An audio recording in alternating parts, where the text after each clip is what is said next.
출애굽기 1장 15절부터 21절까지 제가 읽습니다.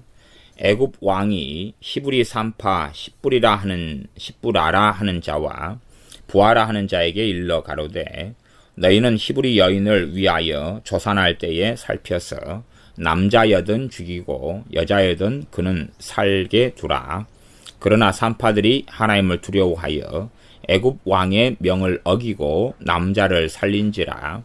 애굽 왕이 산파를 불러서 그들에게 이르되 너희가 어찌 이같이 하여 남자를 살렸느냐. 산파가 바로에게 대답하되 히브리 여인은 애굽 여인과 같지 아니하고 건장하여 산파가 그들에게 이르기 전에 해산하였더이다 하매 하나님이 그 산파들에게 은혜를 베푸시니라. 백성은 생육이 번성하고 심히 강대하며 산파는 하나님을 경외하였으므로 하나님이 그들의 집을 왕성케 하신지라. 아멘. 하나님을 경외함에 대하여 말씀을 나누고 있습니다. 출애굽기 1장으로 시작을 하였는데 출애굽기 1장에는 히브리 산파 십부라라 하는 사람하고 부하라 하는 두 사람의 이야기가 나옵니다. 애굽 왕은 이 히브리 산파 십부라와 부하를 불러서 히브리 여인이 애를 낳을 때에 남자는 죽이고 여자는 살려라 이런 명령을 받으나 그러나 1장 17절에 산파들이 하나님을 두려워하여 애굽 왕의 명을 어기고 남자를 살린지라 그럽니다. 애굽 왕은 실제로 이 히브리 산파들을 죽이고 살리는 권세가 있습니다. 권세가 있기 때문에 하나님은 눈에 보이지 않고 애굽 왕은 눈에 보입니다. 하나님은 눈에 보이지 않는 권력자이시며 실제로 믿음이 아니고서는 하나님께서 자신들의 인생과 삶에 관여하신다는 것을 잘 알기 어렵습니다. 나아가서 지금 현 시대 히브리 산파들이 살았던 그 당대의 시대 때에 이스라엘은 이 애굽의 노예 민족으로 전락하여서 큰 환난과 질고를 겪고 있는 중입니다. 그렇게 따지면 하나님은 어디 계시뇨 할 수밖에 없는 상황이다. 그런 것입니다. 하나님이 살아계시면 우리가 이렇게 노예살이를 하며 어려움을 겪고 심지어는 애 낳는 데까지도 심각한 고통과 위협을 당해야 하겠느냐 하는 원망과 탄식을 할 수밖에 없습니다. 그래서 실제로는 결국은 결과론적으로는 히브리 산파들하고 상관없이라도 22절에 보면 그러므로 바로가 애굽왕 바로가 그 모든 신민에게 명하여 가로되 남자가 나거든 너희는 그를 하수에 던지고 여자이든 살리라. 그렇게 해서 이 명령들이 실행돼 버리고 맙니다. 실행되지요. 왕은 그만큼 권력자이기 때문에 그렇습니다. 그러면 거꾸로 그런 이야기를 해야지 아마 맞을 겁니다. 아니 눈에 보이는 사람이 왕이 왜 안 두렵습니까? 그래서 왕은 너무나 두렵고 하나님은 흔적도 없으셨더라. 그렇게 해야지 맞을 터인데 우리에게는 지극히 익숙한 구절이기 때문에 상식적이어서 어떻게 볼런지 몰라도 이러한 산파들이 17절에 하나님을 두려워하여 애굽 왕의 명령을 어겼다 그러는 것입니다. 애굽 왕은 당장에 고문해서 사람을 죽일 수도 있고 살릴 수도 있고 목을 자를 수도 있고 가족을 다 구족을 멸할 수도 있다 그 말이에요.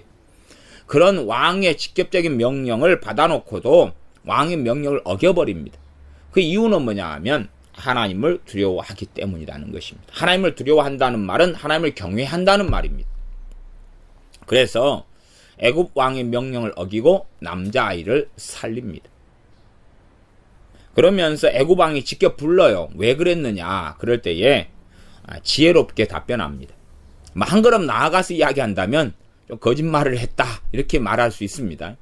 근데 거짓말의 문제가 특별한 문제가 되지는 않습니다. 여기에서는 그 문제가 중요한 게 아니라 1장 20절이 중요하다 그 말이에요. 하나님이 그 산파들에게 은혜를 베푸시니라. 실제로 이 블레셋 왕 나기스 앞에서 다윗이 미친 척 한 것도 거짓말이죠. 미친 척 한 것도 거짓말이에요. 그 다음에 전쟁을 할 때에 이 모략과 전술 전략을 짜가지고 전쟁을 합니다. 그렇게 해서 상대방으로 하여금 거짓을 사실로 믿게 하고 사실을 거짓으로 믿게 하는 게 위장술 같은 거예요. 매복전이기도 합니다. 그래서 그런 데까지 이 거짓말이냐 참이냐를 끄집어내는 것은 참 곤란한 이야기가 될 수 있습니다. 물론 이 산파들은 거짓말에 있습니다. 그건 포인트가 아니에요. 그건 포인트가 아닙니다. 핑계를 냈다 그 말이죠. 20절 하나님이 그 산파들에게 은혜를 베푸시니라. 은혜를 베푸셨다 그 말이에요.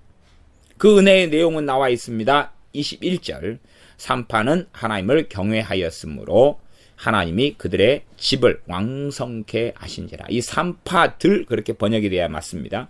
산파들은 하나님을 경외하였으므로 하나님이 그들의 집을 왕성케 하신지라. 어떤 왕성케 됐는지는 모르겠습니다. 애가 쑥쑥쑥 나왔는지 아니면 돈을 떼거리로 벌었는지 집을 대궐같이 지었는지 하인들을 많이 두고 살았는지 뭐 이건 모르는데 하여튼 하나님을 경외했기 때문에 하나님께서 그들의 집을 왕성케 하셨다는 것입니다. 하나님을 경외함하고 기도하고 분리시키면 안 됩니다. 그러니까 사람들은 이런 구절은 이런 구절이고 이런 성경은 이런 성경이고 기도는 기도다 그러는 변태적인 주장을 합니다. 근데 성경은 절대 하나님을 경외하는 것하고 기도는 떼어놓지 않습니다. 그래서 하나님을 경외하지 않는 자의 기도는 하나님은 가증하다고 말씀하시는 것입니다. 입으로만 하나님을 경외하지만 사람의 계명을 통해 배우고 가르치고 그들이 하나님께 나와서 제사를 지내고 번제를 드리고 짐승들의 피를 잡아서 쏟아붓고 기도해도 성경 뜰만 받는 것이고 하나님께는 일고의 여지가 없고 가치가 없다라고 말씀하십니다. 오히려 또한 사울 왕에게 선지자 사무엘을 통하여 하나님께서 하시는 말씀이 뭡니까? 불순종하는 것은 사술 우상 숭배의 죄와 같다라고 말씀하시는 것입니다. 하나님은 번제를 원하는 게 아니다고 하나님의 사람 다윗도 이야기합니다. 정말로 자신의 죄 때문에 번제나 화목제나 속건제나 제물이 필요했다면 내가 하나님께 정말로 많이 드렸을 것이다. 그게 아니라 하나님은 통회하는 심령을 원하시는 게 아니냐 그럽니다. 왜요? 하나님을 경외함 때문에 그렇다는 사실이에요. 그래서 하나님을 경외함하고 기도하고 분리시키는 사람들, 기도는 기도고 하나님을 경외하는 사람이 받는 건 받는 거고 기도하는 사람은 또 상관없이 또 받고 이루어지고 그렇게 하면 절대 안 되는 것입니다. 그래서 성경에 기도 구약에서 기도하고 그 다음에 하나님을 경외함하고 어느 것이 더 많이 나왔느냐? 하나님을 경외함이 당연히 많이 나왔습니다. 그 다음에 기도도 하나님을 경외하는 것과 하나님께 순종하는 자, 하나님을 섬기는 자의 기도, 정직한 자의 기도 이렇게 기도하고 하나님을 경외함하고 연결지어 나왔고 그 다음에 하나님의 경외함이 없는 기도들에 대하여 하나님께서는 그의 종 선지자들을 보내셔서 너희의 기도에 나는 응답하지 않겠다. 오히려 너희가 기도할 때에 나는 비웃겠다. 그렇게 말씀하고 있습니다. 그래서 하나님을 경외하는 사람에게 은혜를 베풀고 그들의 집을 왕성케 하시는 하나님이시지 거기에 기도 만능주의와 중보기도나 기도의 정신 나간 가르침 속에 빠져서 성경을 왜곡하고 주장하고 가르치고 그걸 믿고 살아가는 것은 정말로 어리석습니다. 실제로 왜 기도에 대해서 극단적으로 가르치는 것 속에 사람들은 들어가 버리냐 그러면 하나님을 경외하기는 싫고 그런데도 입으로만 몇 마디 주절거리면 하나님이 들어줘야 된다는 가르침은 모든 사람이 환영하는 가르침입니다. 실제의 삶 속에서 하나님을 즐거워하고 하나님을 기뻐하고 하나님을 사랑하고 하나님 명령을 준행하고 살아가는 것은 안 해도 되고 기도만 좀 하면 나아가 기도만 좀 많이 하면 최고의 믿음의 반열에 이르고 가장 큰 일을 하고 기도만 좀 하면 영혼들을 수백 명, 수천 명, 수만 명을 전도하는 것과 똑같고 기도만 좀 하면 내 기도를 통해서 많은 사람이 하나님께 돌아오게 된다는 얼토당토하는 이야기를 주장하고 가르칠 때에 사람들은 그것이 너무나 마음에 들어요. 왜? 보암직하고 먹음직스러운 정말로 좋은 가르침이기 때문에 그렇습니다. 나는 하나도 변하지 않아도 되거든요. 나는 변하지 않아도 돼요. 나는 달라지지 않아도 돼요. 오히려 내가 기도한다는 것 자체가 달라진 거다는 주장이 되어버리고, 내가 기도한다는 것 자체가 하나님을 경외하는 것이다 하는 주장으로 탈바꿈을 다 시켜버리면 만인이 환영할 만한 주장이 되는 것입니다. 그렇게 성경을 왜곡하는 사람들은 기도 만능주의와 기도 절대론 속에 들어가고, 그렇게 하니 사람들은 기도하기를 너무 좋아하고 그런 책들을 보다 보면 기도가 되어진다는 것입니다. 그러나 그렇게 되어지는 기도는 잘못된 길 속에 들어가는 기도가 되어집니다. 다시 이제 시편으로 돌아와서 시편 33편으로 가서 시편을 통하여서 하나님을 경외하는 것들에 대한 말씀들을 계속하여 살펴보겠습니다. 시편 33편 18절부터입니다. 시편 33편 18절부터 제가 읽어보겠습니다. 여호와는 그 경외하는 자, 곧 그 인자하심을 바라는 자를 살피사 저희 영혼을 사망에서 건지시며 저희를 기근 시에 살게 하시는도다. 20절 우리 영혼이 여호와를 바라며 저는 우리의 도움과 방패시로다. 우리 마음이 저를 즐거워하며 우리가 그 성호를 의지한 염고로다. 여호와여 우리가 주께 바라는 대로 주의 인자하심을 우리에게 베푸소서. 우리에게 주의 인자하심을 베풀어 달라. 출발은 18절로 다시 돌아가면 여호와는 그 경외하는 자, 곧 그 인자하심을 바라는 자를 살피사. 여호와를 경외하는 자, 그러면서 곧 그 인자하심을 바란다는 것이, 하나님을 경외하기 때문에 사실은 하나님의 인자하심을 바랄 수 있고, 하나님을 경외하기 때문에 하나님을 알고 즐거워하니 하나님의 인자하심을 알고 있어요.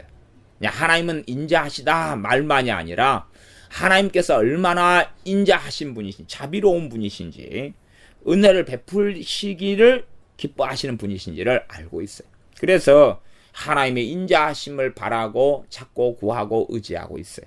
물론 그의 행위 가운데는 기도가 포함되어 있을 수 있습니다.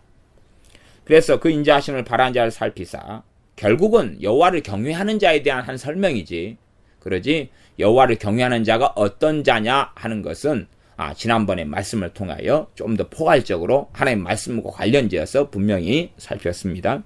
그러한 사람을 19절 저희 영혼을 사망에서 건지시며 저희를 기근 시에 살게 하시는 도다. 그렇게 말씀합니다. 시편 34편을 보겠습니다. 34편 그 다음 편입니다. 34편 6절부터 보겠습니다. 6절부터입니다. 이 공고한 자가 부르짖음에 여호와께서 들으시고 그 모든 환난에서 구원하셨도다. 오, 공고한 자가 부르짖음에 모든 환난에서 구원하셨. 너무 좋네. 7절부터 자세한 내용이 나옵니다. 7절입니다. 여호와의 사자가 주를 경외하는 자를 둘러 진치고 저희를 건지시는도다. 그럼 이 공고한 자가 누구죠? 다윗이죠? 다윗이 아비멜렉 앞에서 미친 체 하다가 쫓겨나서 지은 시 그 말이에요. 아비멜렉 앞에서. 아비멜렉을 블레셋 왕 나기스라 그러기도 합니다. 아비멜렉은 블레셋 왕의 공통적인 칭호와 명칭으로 역사적으로 사용되어 왔습니다. 애굽왕 바로라는 말하고 비슷하게요. 어쨌든 그래서 이 공고한 자가 부르짖음에 모든 환난에서 구원하셨도다 하는 것입니다. 그리고 그 환난에서 구원하시는 것은 현재형입니다. 미래의 환난까지가 아니라 그때 삶을 살면서 하나님을 의지하고 신뢰하고 하나님의 도움을 구하는 것입니다. 7절 여호와의 사자가 주를 경외하는 자를 둘러 진치고 저희를 건지시는도다. 이 다윗이 하나님을 경외하는 자의 자리에 있었고, 그래서 공고한 자의 때의 시간을 보내면서 하나님께 부르짖었다는 이야기입니다. 그렇기 때문에 모든 환난에서 건지시는 것입니다. 그러니까 여호와를 경외하는 자의 곤고, 여호와를 경외하는 자의 부르짖음입니다. 그래서 그런 사람의 부르짖음에 하나님은 귀를 기울이신다는 것입니다. 다시 7절부터 읽어보면 여호와의 사자가 주를 경외하는 자를 둘러 진치고 저희를 건지시는도다. 8절 너희는 여호와의 선하심을 맛보아 알지어다. 그에게 피하는 자는 복이 있도다. 하나님을 말씀을 통해 알아요. 하나님을 경외함을 배워가요. 하나님의 말씀에 청종하고 주의해요. 그러니까 그런 사람들은 여호와의 선하심을 경험하고 맛봐요. 하나님의 진노나 하나님의 저주나 하나님의 재앙이 아니라 하나님의 은혜와 자비와 긍휼과 돌보심을 맛볼 수 있어요. 누릴 수 있어요. 그런 사람을 하나님 안에 거한다. 그렇게 표현할 수 있습니다. 그에게 피하는 자는 복이 있도다. 하나님을 자신의 인생과 삶의 피난처와 하나님을 견고한 산성으로 삼습니다. 왜요? 그런 사람은 하나님을 경외하고 하나님 말씀을 청종하기 때문에 그러합니다. 9절 너희 성도들아 여호와를 경외하라. 저를 경외하는 자에게는 부족함이 없도다. 하나님을 경외하는 사람에게는 부족함이 없다 그러는 것입니다. 기도하는 사람을 이야기하지 않습니다. 앞에는 기도가 나와 있는데 그 기도가 나온 다음에의 핵심되는 내용을 하나님을 경외하는 것에 대한 말씀으로 쭉 이야기를 지금 하나님께서는 다윗의 입을 통해서 말씀하고 계시는 것입니다. 10절 젊은 사자는 궁핍하여 줄일지라도 여호와를 찾는 자는 모든 좋은 것에 부족함이 없으리로다. 여호와를 찾는 자, 단지 찾는 것은 기도로만 이야기하는 건 아닙니다. 기도를 포함하는 것입니다. 그러나 여호와를 찾는 것과 앞에 있는 여호와를 경외하는 것과 연결되어 있죠. 그러면 여호와를 찾는다는 것은 내가 말을 하고 행하고 살아갈 때에 누구 앞에서 행하고 살아가느냐, 그것을 여호와를 찾는다라고 표현할 수가 있고, 나아가서는 그러한 삶 가운데서 이제 환난이 있고 어려움이 있을 때에 여호와 하나님을 찾아서 또한 기도하는 것을 말하게 되어집니다. 11절 너희 소자들아 와서 내게 들으라. 내가 여호와를 경외함을 너희에게 가르치리로다. 그러면서 계속 이어나옵니다. 우리가 항상 알고 있는 말씀이 되기도 합니다. 생명을 사모하고 장수하여 복받기를 원하는 사람이 누구뇨? 이게 지금 여호와를 경외하는 것 속에 포함된 내용들입니다. 내 혀를 악에서 금하며 내 입술을 괴사한 말에서 금할지어다. 악을 버리고 선을 행하며 화평을 찾아 따를지어다. 여호와의 눈은 의인을 향하시고 그 귀는 저희 부르짖음에 기울이시는도다. 그러니 의인하고 그 다음에 저희의 부르짖음은 의인하고 의인의 간구, 의인의 기도입니다. 이게 베드로 전서에가 또 반복돼 나와 있는 말씀입니다. 그렇게 해서 여호와의 눈이 의인을 향하고 계셔요. 그 다음에 하나님의 귀가 그들의 부르짖음에 기울이시고 계시다. 그러면 이 의인이 누구하고 연결됩니까? 여호와를 경외하는 자하고 연결되는 말씀이에요. 연결되는 말씀. 여호와를 경외하는 자하고 연결되는 말씀. 17절에 의인이 외침에 여호와께서 들으시고 저희의 모든 환난에서 건지셨도다. 누구요? 의인요. 의인 이야기를 하고 있습니다. 여호와를 경외하는 자하고 지금 의인으로 바로 지금 넘어가고 있어요. 시편 34편이요. 그리고 18절 여호와는 마음이 상한 자에게 가까이 하시고 중심에 통회하는 자를 구원하시는도다. 그러면서 의인의 삶의 특징 중에 하나가 죄에 대한 회개, 또 마음의 통회함이 있고, 왜? 의인이 완벽한 의인은 역사적으로 없었기 때문에 그렇습니다. 그리고 또한 의로운 삶을 살기 위해서는 끊임없이 죄에 대한 통회함과 애통함과 죄를 가지고 하나님께 나아가는 것이 없이는 의인의 삶을 사는 것은 불가능합니다. 그건 불가능해요. 그래서 의인의 삶의 특징이 뭐냐 하면 중심에 통회하고 회개하는 것입니다. 느헤미야가 회개하는 것을 우리는 보고 에스라가 회개하는 것을 보며 또한 욥이라 할지라도 회개하는 것을 봅니다. 하나님의 사람들이 다니엘도 하나님께 회개하며 죄를 고백하며 나아가는 것을 봅니다. 때로는 자신의 죄와 민족의 죄, 조상의 죄를 가지고 나아가는 일들도 있습니다. 그건 대신 회개하는 것은 결코 아닙니다. 자신의 죄의 부분을 가지고 하나님께 나아가는 것일 뿐입니다. 하나님의 긍휼과 자비를 구하는 것이지요. 그렇게 해서 의인의 삶의 특징, 하나님을 경외하는 자의 특징은 하나님 말씀을 듣고 보니까 내가 하나님 말씀대로 살지 못한 것을 철저히 볼 수밖에 없는 것입니다. 그러지 말씀을 읽고 청종했는데 내 과거가 하나님 말씀대로 다 살았네. 그렇게 생각하고 착각하는 사람들은 정신이 나간 사람들일 수밖에 없습니다. 의인의 삶의 특징은 마음의 통회함과 회개함입니다. 그러므로 의인의 기도의 중심 가운데는 회개가 놓여 있고 통회함과 자복함과 하나님 말씀 때문에 마음이 상하는 것이 있습니다. 그래서 19절 다시 또 통회함이 있고 앞에 17절에 의인이 있고 19절로 또 의인으로 넘어갑니다. 결국 마음의 중심에 통회하는 것도 의인의 삶의 한 특징으로 이야기하는 것이기 때문에 그렇다라고 해석할 수 있습니다. 20절 19절 의인은 고난이 많으나 여호와께서 그 모든 고난에서 건지시는도다. 기도하는 사람을 이야기하는 게 사람이 의인이 기도하느냐 또 의인을 고난에서 건지시고 그 다음에 의인이 또 기도할 때는 하나님이 귀를 기울이시는 것입니다. 그러니까 의인은 그들이 심지어 기도하지 않아도 하나님이 고난에서 건지시는 거고 의인이 기도할 때 되면 하나님은 더 청종하시는 그런 것입니다. 하나님의 눈은 의인을 향해 계시기 때문에 그렇습니다. 심지어는 그 의인의 자손들을 유리 걸식하게도 거지로 살게도 안 하신다는 이야기입니다. 왜? 이미 그 의인은 죽어버렸는데도 하나님은 그 자손들을 또한 추적하고 보고 계시고 하나님 앞에 돌아간 천국으로 귀향한 그 의인의 자손들이라 할지라도 하나님 눈에는 보고 계셔서 그들을 돌보시는 것을 우리는 성경을 통해서 확인하고 볼 수가 있습니다. 시편 86편으로 가겠습니다. 시편 86편입니다. 시편 86편 시편 86편 11절입니다. 시편 86편 11절 11절 제가 읽어보겠습니다. 여호와여 주의 도로 내게 가르치소서 내가 주의 진리에 행하오리니 일심으로 주의 이름을 경외하게 하소서. 지금 하나님의 사람의 기도가 주의 이름을 경외하게 하소서 그럽니다. 다윗이죠. 다윗을 통하여 우리가 어떤 기도를 하나님께 드리고 품고 살아야 하는가를 보여주기도 합니다. 여호와여 주의 도로 내게 가르치소서. 하나님 말씀을 가르쳐달라는 것입니다. 그러니까 하나님 말씀을 가르쳐달라 그러면서 말씀을 묵상하고 상고하지 않으면 그 사람의 기도는 위선이 되겠지요. 주의 도로 내게 가르치소서.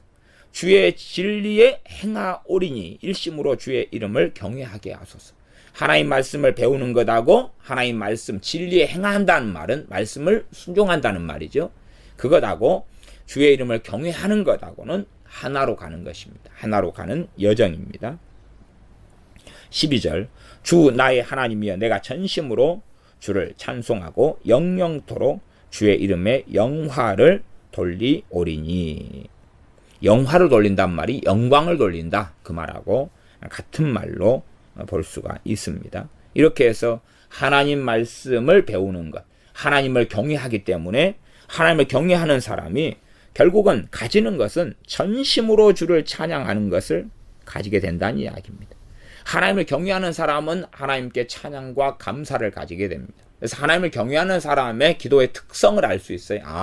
찬양이 있고 감사가 있고 그 다음에 중심에 통회함이 있고 회개함이 있다.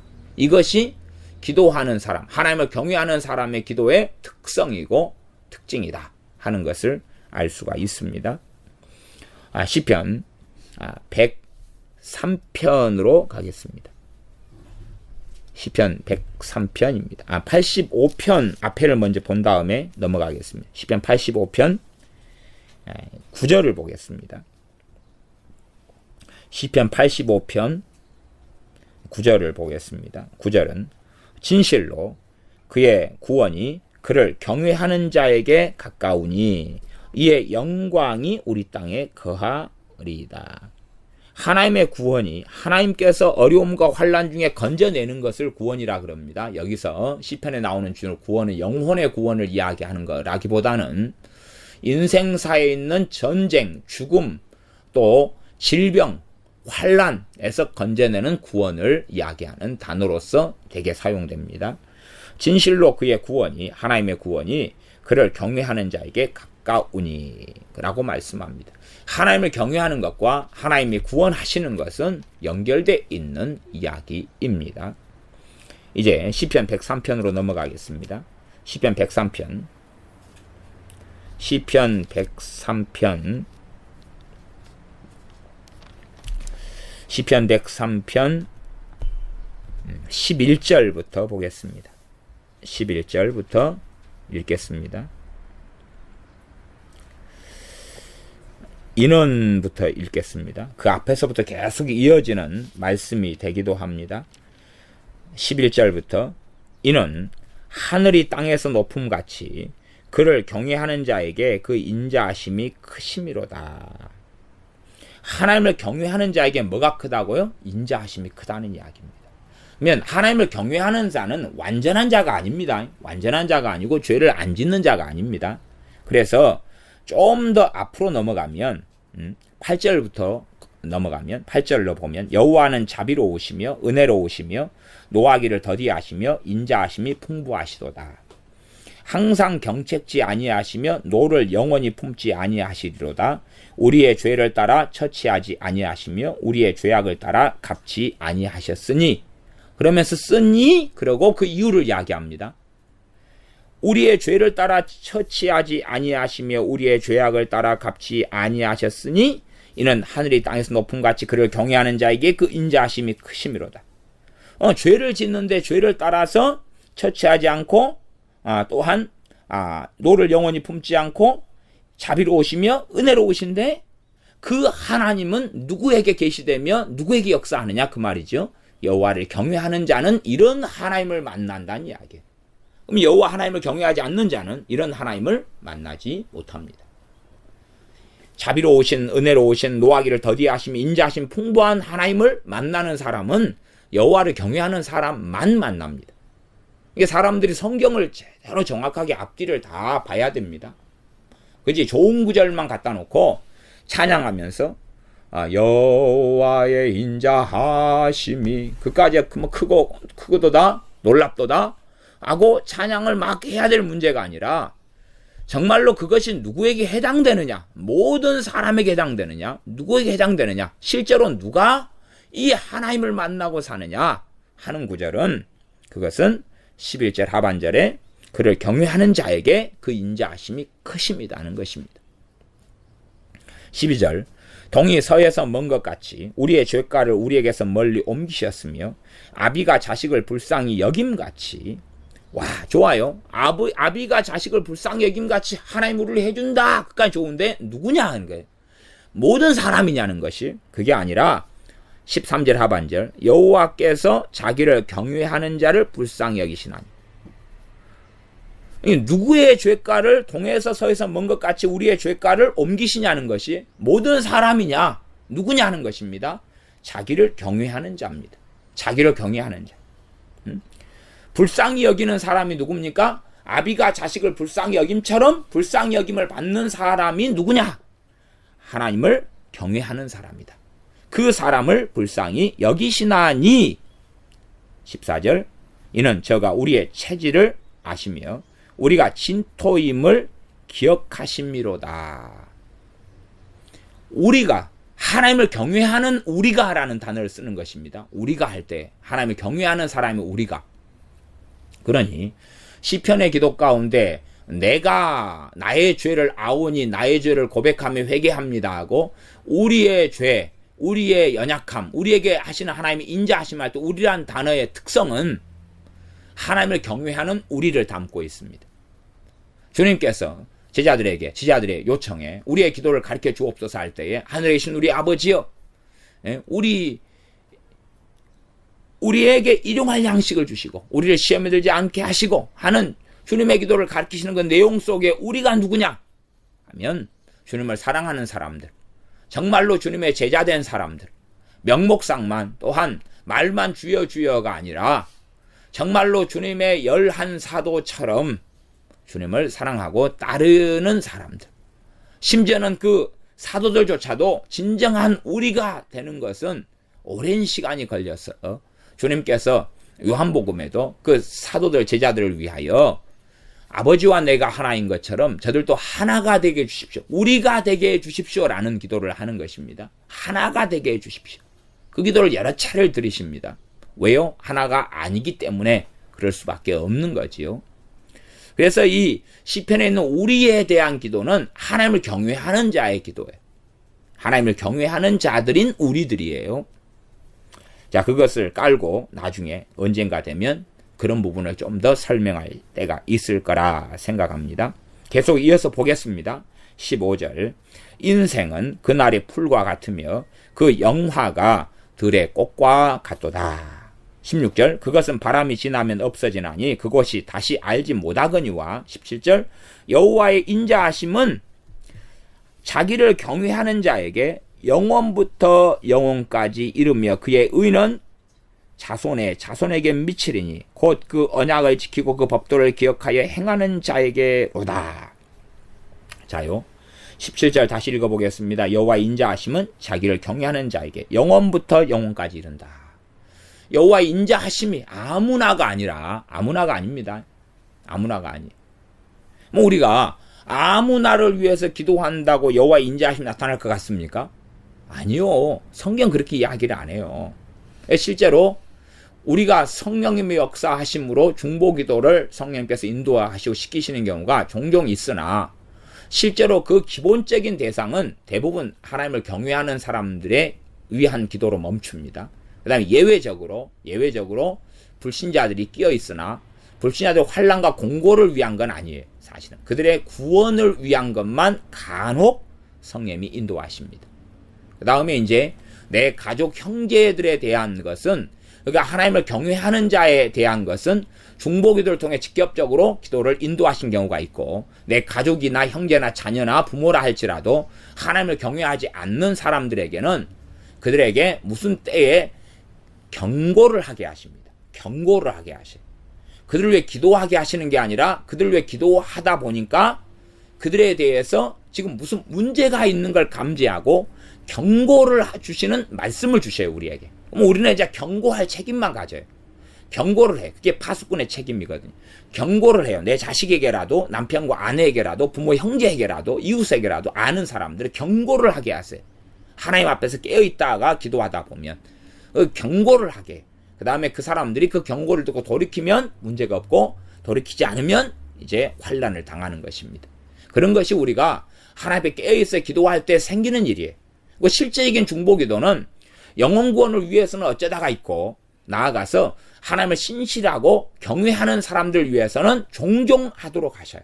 종종 하도록 하셔요.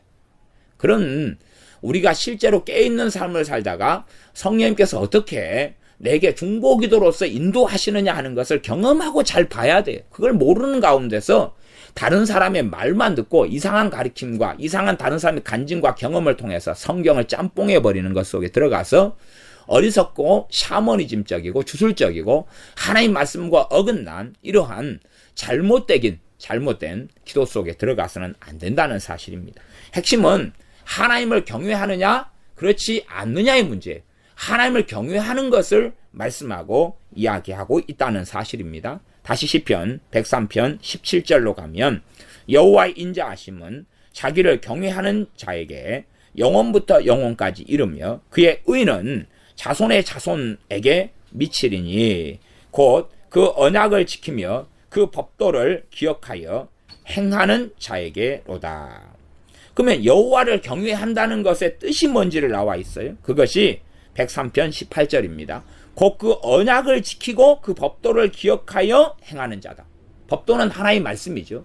하나의 말씀을 기억하고 있어요.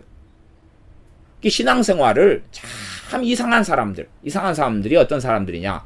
20년, 30년 신앙생활 했는데 하나님의 말씀을 기억을 안 해요. 기억도 없고 관심도 없고 내용도 없고 하나님 말씀이 마음에 새겨져 있지도 않아요. 그런 사람들이 20년, 30년 신앙생활을 한 게 아니에요. 그건 헛한 거고 잘못한 것이. 말하자면 그렇게도 말할 수 있어요. 그는 단지 예복을 입지 않고 혼인잔치에 참여하는 중이다. 그러니 조만간 시간이 지나면 쫓겨나고 말 것이라는 것을 우리는 주님께서 친히 하신 말씀을 통해서 알 수밖에 없다는 사실입니다. 참으로 하나님을 섬기는 연수만큼 우리는 하나님을 경외함을 배워야 되고, 그만큼 하나님의 언약의 말씀들과 하나님의 법도를 기억하고 우리의 마음에 새겨야 하고, 그 말씀을 준행하는 삶 속에 들어서 살아야 한다는 사실입니다. 그것이 하나님을 경외하는 것입니다. 19절도 봐보겠습니다. 여호와께서 그 보좌를 하늘에 세우시고 그 정권으로 만유를 통치하시도다. 그 만유를 통치하시도다. 하나님께서 이 모든 것을 통치하고 계시다. 이게 어리석은 사람들은 사람들의 기도가 아니면 하나님은 통치를 못한다, 역사를 못한다, 이런 정신 나간 이야기를 합니다. 절대 그런 것에 넘어가면 안 됩니다. 하나님 모든 걸 통치하십니다. 그래서 자신의 마음에 합한 사람을 찾고 자신을 경외하는 사람을 하나님은 둘러 진치고 그를 지키시며 그를 사용하시며 그에게 복을 주시며 그를 통해 하나님의 역사를 이루기도 합니다. 그러면서 그가 하나님께 섰을 때 큰 영광의 멸류관을 얻도록 복을 주시며 긍휼을 베푸시는 분이 우리가 섬기는 하나님이십니다. 시편 111편으로 가겠습니다. 시편 111편입니다. 시편 111편 5절부터 보겠습니다. 5절부터 10절까지입니다. 제가 읽습니다. 여호와께서 자기를 경외하는 자에게 양식을 주시며 그 언약을 영원히 기억하시리로다. 자기를 경외하는 사람에게 뭘 주신다고요? 양식을 주신다는 것입니다. 양식을 주신다. 그러니 사실은요, 주님의 사도들이 우리에게 기도를 가르쳐 주셔서 그랬어요. 그래서 주님이 가르쳐 주신 기도가 주기도문입니다. 그러면 그 기도는 모든 사람에게 가르쳐 준 기도입니까? 아니면 주님의 사도들에게 가르쳐 준 기도입니까? 사도들에게 가르쳐 준 기도예요. 그러니까 소위 말하면 믿는다는 사람들이 주기도문을 다 한다고 그 기도에 대한 응답과 역사가 나타나는 게 아닙니다. 주기도문이라는 것은 우리 모든 신자들의 것인 것은 맞습니다. 맞으나 본질적으로 우리 믿는 사람들이 사도 같은 신앙을 가져야 된다는 이야기는 아니지만 근원적인 공통점은 뭐냐 하면 주님을 사랑하고 하나님을 경외해야 한다는 것입니다. 그런 사람들을 위한 기도라는 것을 알 수가 있어요. 왜요? 주님께서 가르쳐 주기도 마태복음으로 한다면 마태복음 6장하고 지금 요 111편 5절하고 연결시켜 볼 수가 있어요. 그러면 여기서는 여호와께서 자기를 경외하는 자에게 양식을 주신다 그래요. 그러면 주님의 기도 가운데 일용할 양식을 달라는 기도가 있잖아요. 그러면 그 기도에 어떤 사람이 하는 기도가 그 기도의 응답을 가져올 것이냐? 주님을 사랑하고 하나님을 경외하는 사람이 일용할 양식을 달라고 하는 것이다, 그 말이에요. 그냥 아무나가 일용할 양식을 달라고 하는 것은 아니다는 것이. 그러면 하나님을 경외하지 않는 사람이 하나님의 양식을 받으려면 하나님을 경외하는 것을 턴해야 돼요. 턴해야 돼요. 마음에 통해하면서 턴해야 돼요. 유턴해야 되죠. 돌아가야 되죠. 하나님께 돌아오라 하는 것처럼 하나님께 턴을 해야 되는 거예요. 세상을 사랑하면서 하나님을 사랑함으로, 하나님을 사랑하는 것은 하나님 말씀을 사랑하는 것으로 돌아와야 되는 것이. 내 말이 너희 안에 거하고 하는 것으로 돌아와야 돼.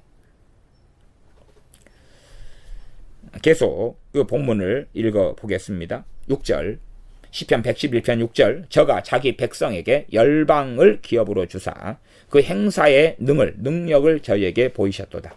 그 손의 행사는 진실과 공의며 그 법도는 다 확실하니 영원 무궁히 정하신 바요 진실과 정의로 행하신 바로다. 9절, 여호와께서 그 백성에게 구속을 베푸시며 그 언약을 영원히 세우셨으니 그 이름이 거룩하고 지존하시도다. 핵심은 또 10절입니다. 여호와를 경외함이 곧 지혜의 근본이라. 그 계명을 지키는 자는 다 좋은 지각이 있나니 여호와를 찬송함이 영원히 있으리로다. 여호와를 경외하는 것의 이야기를 요 사이에 있는 구절들의 앞과 뒤로 넣어 있습니다. 그러니 실제로 여기서 9절에 여호와께서 그 백성에게 구속을 베푸시며 그 백성이 하나님께서 인정하신 백성이 누구겠습니까? 하나님 여호와 하나님을 경외하는 사람을 백성으로 보시는 거예요. 그냥 육적인 이스라엘을 백성으로 이야기하는 게 아닙니다. 여호와를 경외하는 사람들 이야기하는 것이. 구속은 구원입니다. 여기서 구속은 이제 본질적인 영혼의 구원이라 볼 수 있어요. 10절로 다시 돌아가면 여호와를 경외함이 곧 지혜의 근본이라. 그런데 지혜의 근본이니까 여호와를 경외하는 사람들이 뭘 얻게 됩니까? 지혜를 얻게 돼요. 그 다음에 그 계명을 지키는 자는 다 좋은 지각이 있어요. 이게 계명을 지키는 것, 말씀을 지키는 것하고 여호와를 경외하는 것이 하나로 같지요. 그 다음에 다 좋은 지각이 있다. 지각은 센스예요. 센스예요. 그러면 지각은 지혜로 이야기할 수도 있고 분별력으로 이야기할 수도 있어요. 그래서 히브리서 말씀으로 이야기한다면 장성한 자들은 지각을 사용함으로 선과 악을 분별하는 자들이다 라고 말씀해요. 이게 지각이 있다는 말은 분별력이 있고 무엇이 똥인지 된장인지, 무엇이 하나님께로부터 온 것인지, 무엇이 시험인지, 무엇이 유혹인지, 무엇이 미혹인지, 무엇이 잘못된 것인지를 아는 지각이 있단 말이에요. 믿는 우리 현 시대로 살아가는 우리 그리스도인들에게 이야기한다면 그렇게 여호와를 경외하며 하나님 명령을 지키고 살아가는 사람들에게 성령의 역사하심이 분별력으로 역사하시고 지혜와 지각으로 역사하시고 무엇이 잘못된 길이고 옳은 길인지를 분별하고 깨닫게 하고 알게 해주신다는 이야기예요. 하나님을 경외하는 것과 하나님 명령을 순종하고 살아가는 사람들에게 그냥 하나님 기도해서 하나님 어느 길이 옳은 길입니까? 애언자를 찾아가서 애언 좀 해주세요.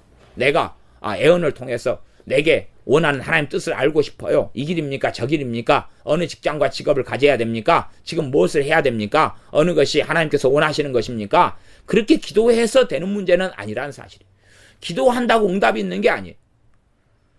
하나님을 경외하는 자가 응답을 받는 것입니다. 하나님을 경외하고 하나님 말씀에 주의하며 하나님 말씀에 청종하고 말씀을 준행하고 지키는 사람이 하나님 어느 길입니까? 할 때 응답 받는다고. 앞에서 지금 비슷한 말씀이 나와 있었어요. 시편에가. 그래서 여호와 명령을 그 계명을 지키는 자는 다 좋은 지각이 있나니 여호와를 찬송함이 영원히 있으리로다. 좋은 지각이 있으니까 환난이나 어려움을 당해도 피할 길이 있고 그 다음에 하나님께서 좋은 것들을 주시기 때문에 하나님을 끊임없이 찬양하는 것이 영원히 있을 수밖에 없다. 하나님 나라 천국에서도 하나님을 영원토록 찬양하는 삶을 이들은 살게 되는 것입니다. 기도하겠습니다.